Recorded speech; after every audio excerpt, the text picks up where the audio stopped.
Welcome back to my channel IELTS by Knowledge. Please subscribe my channel and press the bell icon for more videos. Section 1.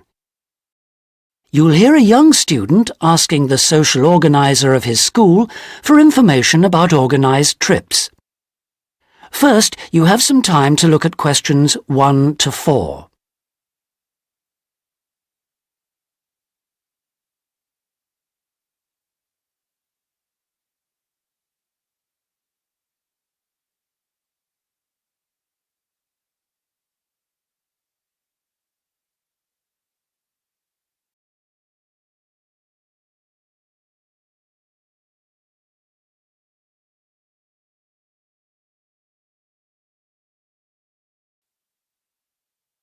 You'll see that there is an example which has been done for you.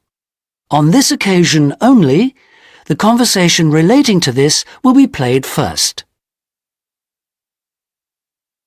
Good morning. Good morning. How can I help you? I understand that the school organizes trips to different... Yes, we run 5 every month. 3 during weekends and 2 Wednesday afternoon trips. There are 5 trips every month, so 5 has been written in the notes. Now we shall begin. You should answer the questions as you listen because you will not hear the recording a second time. Listen carefully and answer questions 1 to 4. Good morning. Good morning. How can I help you? I understand that the school organizes trips to different... Yes, we run 5 every month. 3 during weekends and 2 Wednesday afternoon trips. What sort of places? Well, obviously it varies, but always places of historical interest, and also which offer a variety of shopping because our students always ask about that. And then we go for ones where we know there are guided tours because this gives a good focus for the visit. Do you travel far? Well, we're lucky here, obviously, because we're able to say that all our visits are less than 3 hours' drive. How much do they cost? Again, it varies. Between £5 and £15 a head, depending on distance.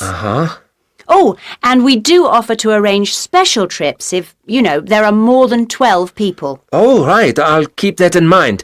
And what are the times normally? We try to keep it pretty fixed so that students get to know the pattern. We leave at 8:30 a.m. and return at 6 p.m. We figure it's best to keep the day fairly short. Oh, yes. And how do we reserve a place? You sign your name on the notice board. Do you know where it is? I saw it this morning.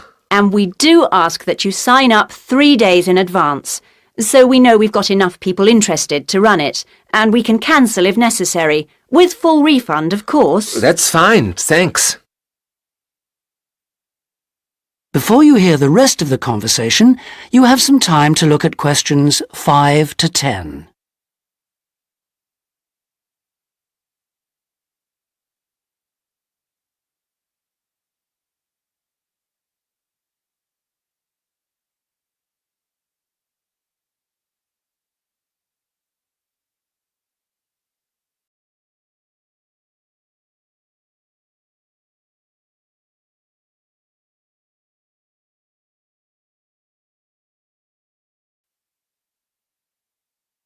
Now listen and answer questions 5 to 10. And what visits are planned for this term? Right, well, I'm afraid the schedule hasn't been printed out yet, but we have confirmed the dates and planned the optional extra visits, which you can also book in advance if you want to.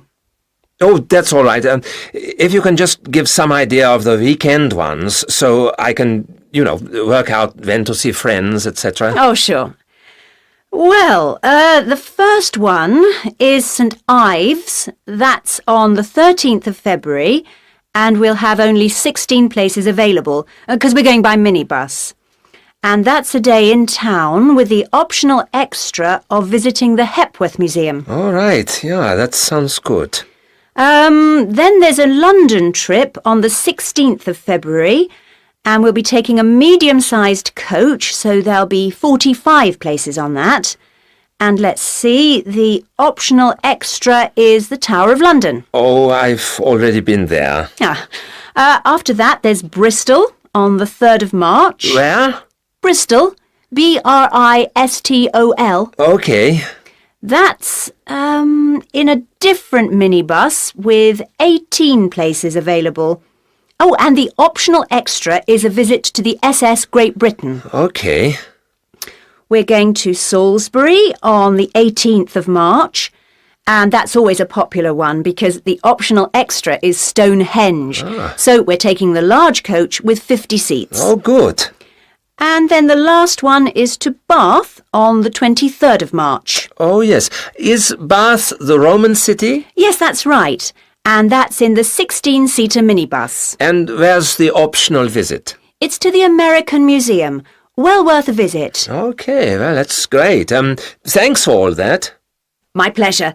Oh, by the way, if you want more information about any of the trips, have a look in the student newspaper. Okay. Or have a word with my assistant. Her name is Jane Yentob. That's Yentob. Right, I've got that. Thank you very much for all your help. You're very welcome. I hope you enjoy the trips. That is the end of section 1. You now have half a minute to check your answers.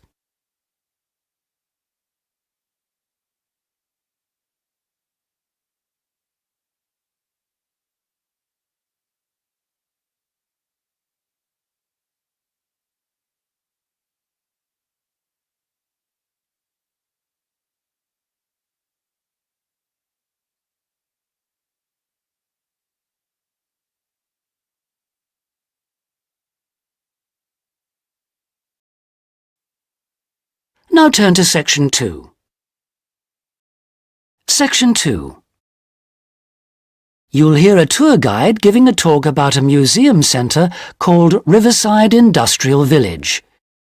First, you have some time to look at questions 11 to 13.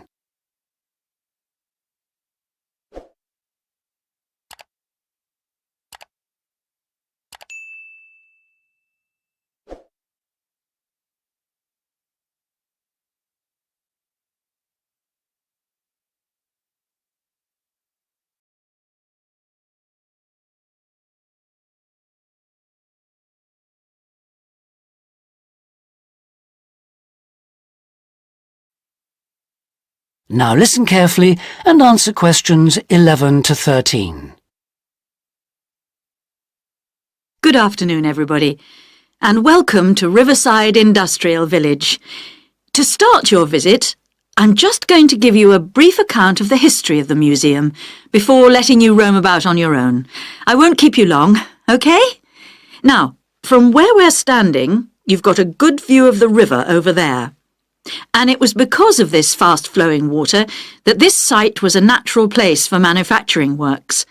The water and the availability of raw materials in the area like minerals and iron ore, and also the abundance of local fuels like coal and firewood, all made this site suitable for industry from a very early time.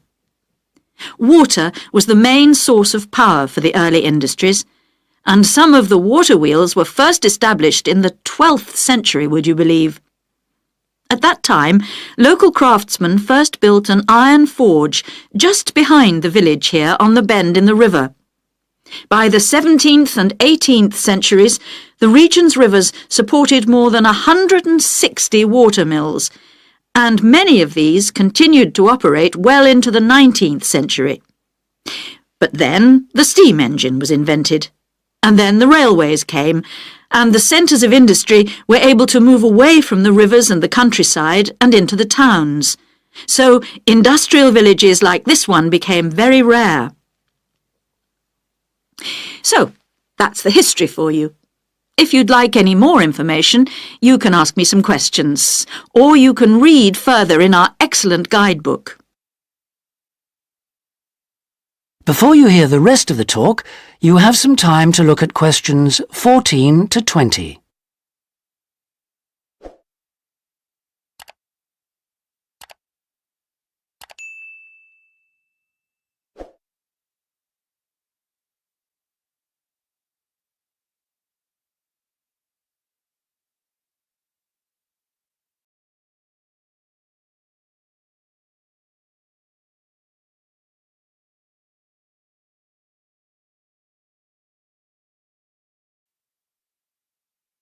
Now listen and answer questions 14 to 20. Now, I'm going to give you a plan of the site, and I'd just like to point out where everything is, and then you can take a look at everything for yourself. I've already pointed out the river, which is on the left, and of course, running along the bottom is Woodside Road. Got it? OK. Now, we're standing at the entrance. See it at the bottom? And immediately to our right is the ticket office. You won't need that, because you've got your group booking, but just past it are the toilets. Always good to know where they are. In front of us is the car park, as you can see, and to the left, by the entry gate, is the gift shop. That's where you can get copies of the guide, like this one here. Now, beyond the car park, all the buildings are arranged in a half circle with a yard in the middle. The big stone building at the top is the main workshop. That's where the furnace is, and where all the metal was smelted and the tools were cast, as you'll be able to see. Now, in the top right-hand corner, that building with bigger windows is the showroom, where samples of all the tools that were made through the ages are on display. In the top left corner is the grinding shop, where the tools were sharpened and finished. And on one side of that, you can see the engine room, and on the other is the cafe, which isn't an antique, you'll be pleased to know, though they do serve very nice old-fashioned teas. The row of buildings you can see on the left are the cottages. These were built for the workers towards the end of the 18th century, and they're still furnished from that period, so you can get a good idea of ordinary people's living conditions. Across the yard from them, you can see the stables, where the horses were kept for transporting the products. And the separate building in front of them is the works office, and that still has some of the old accounts on display. Right, if anyone wants a guided tour, then I'm starting at the engine room. If you'd like to come along this way, please, ladies and gentlemen. That is the end of section 2. You now have half a minute to check your answers.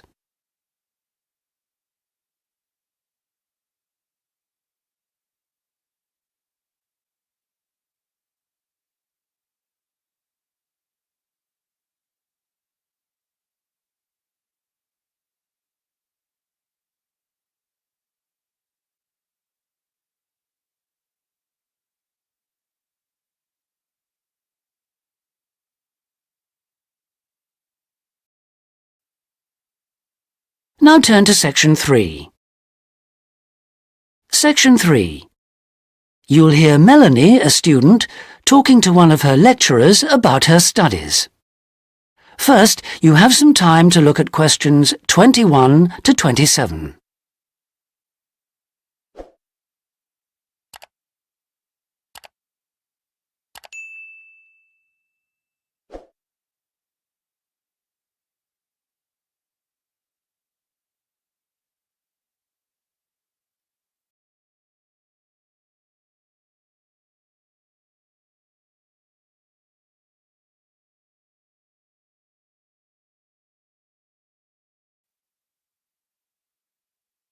Now listen carefully and answer questions 21 to 27. Excuse me, Dr. Johnson. May I speak to you for a minute? Sure, come in. I'm Melanie Griffin. I'm taking your course in population studies. Right. Well, Melanie, how can I help you? I'm having a bit of trouble with a second assignment, and it's due in 12 days. What sort of trouble are you having? Is the assignment question a problem? Well, that's part of the problem. I've been having trouble getting hold of the books. I've been to the library several times and all the books are out. Sounds like you should have started borrowing books a bit earlier. Well, I had a really big assignment due in for another course, and I've been spending all my time on that, and I thought... You might get an extension of time to finish your assignment for me? If that's possible. But I don't know if... Well, yes, it is possible, but extensions are normally given only for medical or compassionate reasons. Otherwise, it's really a question of organizing your study, and we don't like giving extensions to students who simply didn't plan their work properly. What did you get for your first assignment? I got 87%. Yes, you did very well, indeed. So, obviously, you can produce good work. I don't think I'll need too much extra time, as long as I can get hold of some of the important references. Well, since you did so well in your first assignment, I'm prepared to give you an extra 2 weeks for this one. So that'll mean you'll need to submit it about a month from now. Oh, thank you. Now, what about the reading materials? Have you checked out the journal articles in the list? No, not yet. There were about 20 of them, and I wasn't sure which ones would be most useful or important. Well, they're all useful. But I don't expect anyone to read them all, because a number of them deal with the same issues. Let me give you some suggestions. The article by Anderson and Hawker is really worth reading. Right, I'll read that one. You should also read the article by Jackson, but just look at the part on the research methodology, how they did it. Okay, Jackson. Got that. And if you have time, the one by Roberts says very relevant things, although it's not essential. So, okay, if it's useful, I'll try and read that one. Now, the one by Morris, I wouldn't bother with that at this stage if I were you. Okay, I won't bother with Morris. Oh, now, someone told me the article by Cooper is important. Well, yes, in a way. But just look at the last part, where he discusses the research results. And lastly, there's Forster. I can't think why I included that one. It's not bad, and could be of some help, but not that much. Before you hear the rest of the conversation, you have some time to look at questions 28 to 30.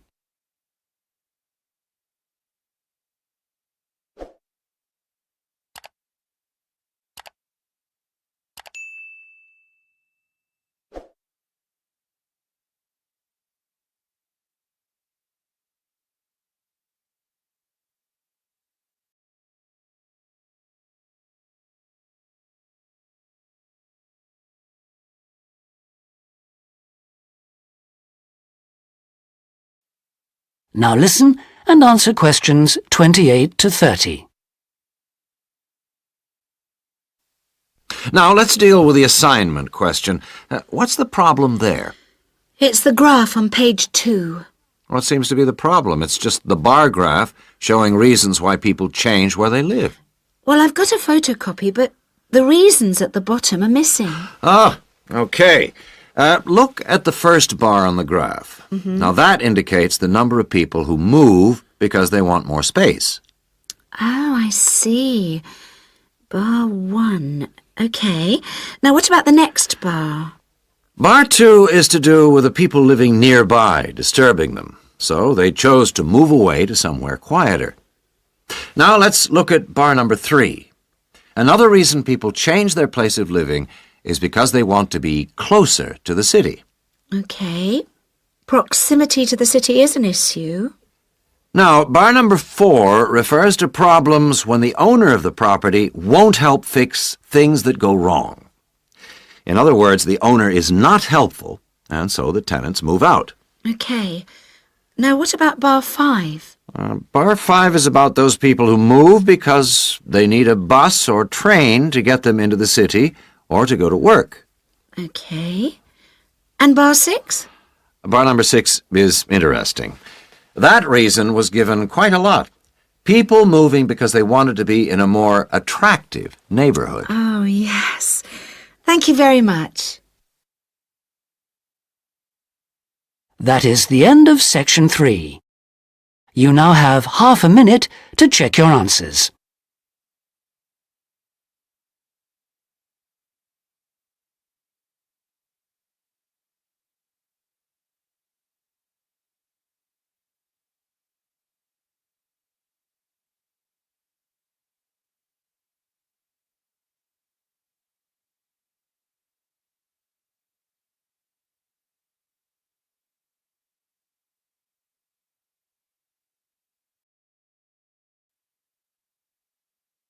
Now turn to Section 4.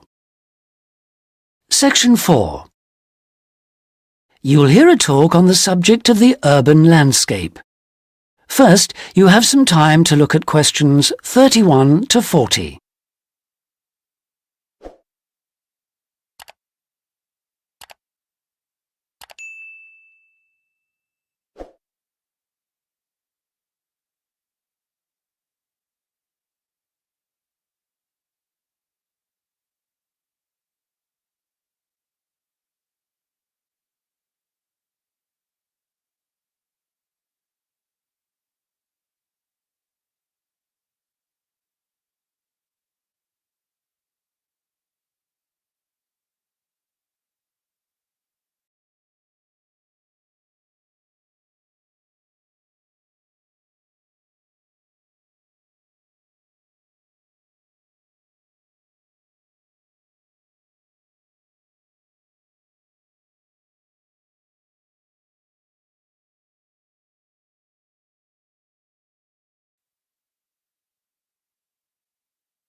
Now listen carefully and answer questions 31 to 40.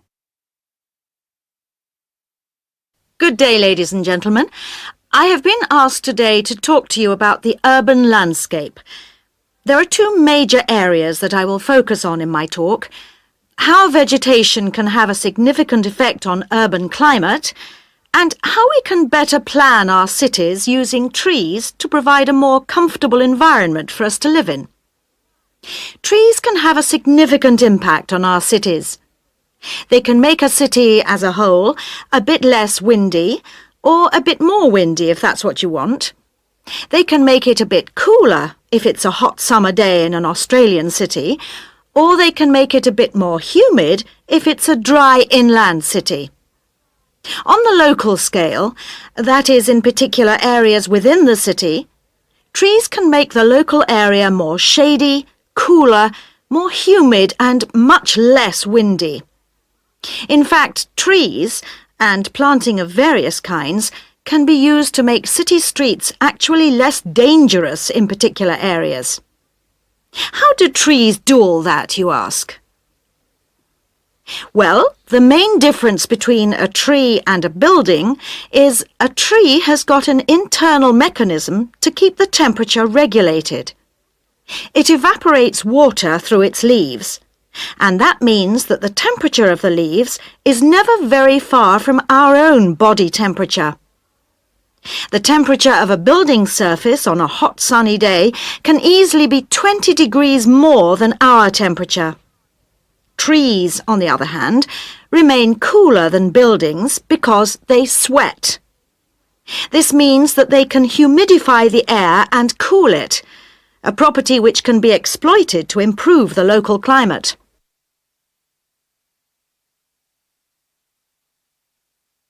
Trees can also help break the force of winds.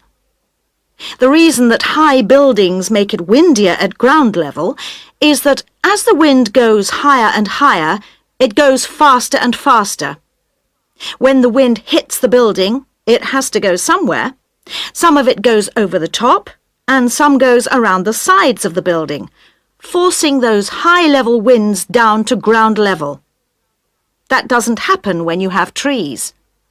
Trees filter the wind and considerably reduce it, preventing those very large, strong gusts that you so often find around tall buildings. Another problem in built-up areas is that traffic noise is intensified by tall buildings. By planting a belt of trees at the side of the road, you can make things a little quieter, but much of the vehicle noise still goes through the trees. Trees can also help reduce the amount of noise in the surroundings, although the effect is not as large as people like to think. Low-frequency noise in particular just goes through the trees as though they aren't there.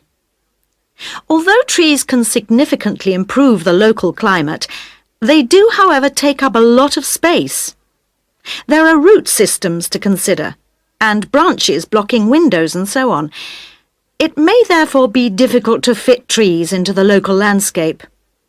There is not a great deal you can do if you have what we call a street canyon, a whole set of high-rises enclosed in a narrow street. Trees need water to grow. They also need some sunlight to grow, and you need room to put them.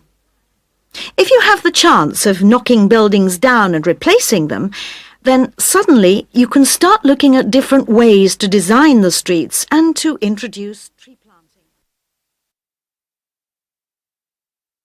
That is the end of section 4. You now have half a minute to check your answers.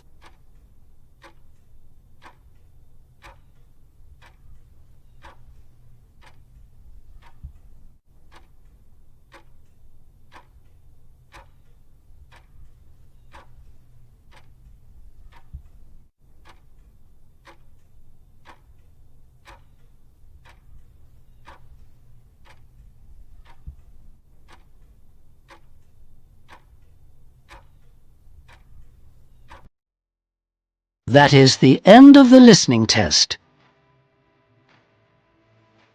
In the IELTS test, you would now have 10 minutes to transfer your answers to the listening answer sheet.